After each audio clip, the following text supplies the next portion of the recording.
Chapter 4, The Price of Power Part 3. The Dismantling. The rain stopped by morning. The clouds peeled back like old wallpaper, revealing a thin line of sunlight that turned the puddles gold. Altara Vale arrived early at school again, just as he always did, but this time, there was no notebook in his hands.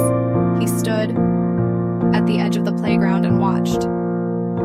The market he had built and unbuilt was still alive, in a way. Small trades flickered across the yard like sparks a chocolate bar for a sticker, a rare eraser swapped for 2 gummy worms. The same game, reborn without a king. For the first time, he felt no urge to interfere.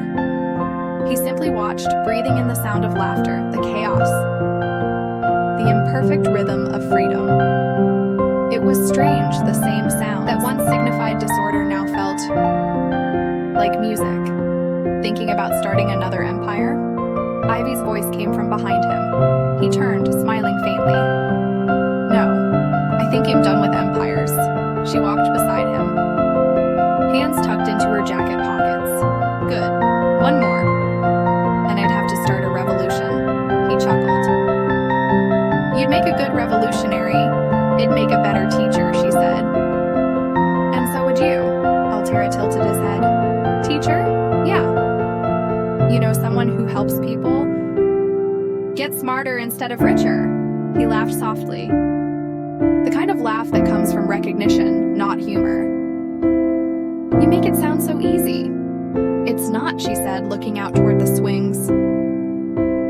But I think you've already started. He followed her gaze.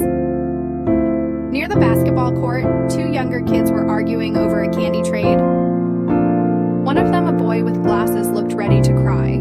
Altara hesitated, then walked over. He crouched beside them. What's going on? He took my lollipop, the boy said. Nuh-uh, I traded for it. I gave him a sticker. Altara held out his hands. Show me. The boy produced a wrinkled sticker. Half torn, the other held a lollipop, sticky and slightly bitten. It was absurd. Small and completely unimportant, and yet it felt like a mirror of every negotiation. Every boardroom conflict he'd ever lived. He smiled. Okay. How about this? You both made a deal. But you didn't talk about what happens if something changes. That's not cheating, that's miscommunication.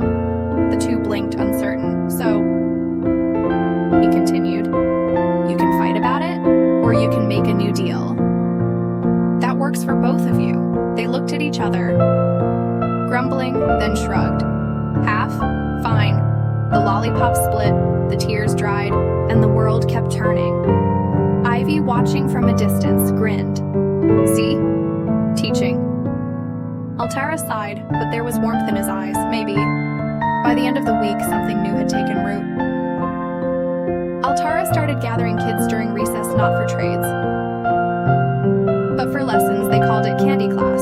He showed them how to set fair prices, how to trade without cheating, how to cooperate instead of compete. They drew charts and chalk on the pavement, played mock market games, and even held little debates on ethics. Of fairness, the teachers thought it was cute. The kids thought it was fun, but to Altara, it felt sacred, a chance to build something. That didn't need him to be in charge. The old empire had been made of fear and rules. This one was made of understanding, and slowly, it began to spread. Even Derek Mason started showing up. At first, he lingered at the edge, arms crossed, pretending not to care. But when Altara noticed him and nodded in quiet invitation, Derek stepped closer. During one lesson, Ivy handed Derek a handful of fake star points. He raised an eyebrow. Didn't we burn this system? Altara smiled. We did. Now we're studying it so no one repeats it. For a long moment, Derek said nothing. Then he looked down at the paper coins in his hand and muttered, Guess even bad systems can teach something. Exactly. Altara said. It wasn't an apology. Not exactly, but it was enough. The weeks passed. past. The playground economy returned, smaller and gentler. Children traded not to win, but to share. Arguments still happened. Of course they always would, but now someone would inevitably say, "Talk it out like in candy class." It became a kind of quiet philosophy, a living memory of the boy who once ruled and learned to serve instead. One afternoon, as the sun set behind the schoolyard fence, Ivy sat beside Altara on their old bench. "You've changed things," she said softly. He shook his head. "They changed themselves. I just stopped getting in the way," she smiled. "That's the hardest kind of change." He didn't answer right away. His gaze drifted over the playground, the same cracked pavement, the same laughter, the same chaos, but now it felt alive. Not his creation, not his responsibility, just itself. For the first time, that was enough. That night, he lay beneath his superhero-patterned blanket, staring at the faint shadows on the ceiling. He thought of his past life, the skyscrapers, the late nights, the empty victories, and then of this one chalk dust on his hands, the laughter of children, the feeling of something fragile, and good growing without his control. He reached for his old notebook on the bedside table.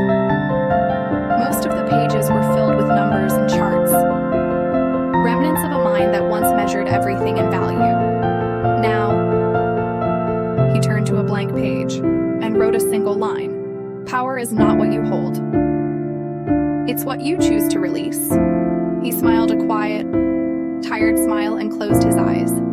Outside, the wind moved through the trees, whispering like the memory of something forgiven. And in that stillness, the boy who once ruled kingdoms of greed finally learned what it meant to let go.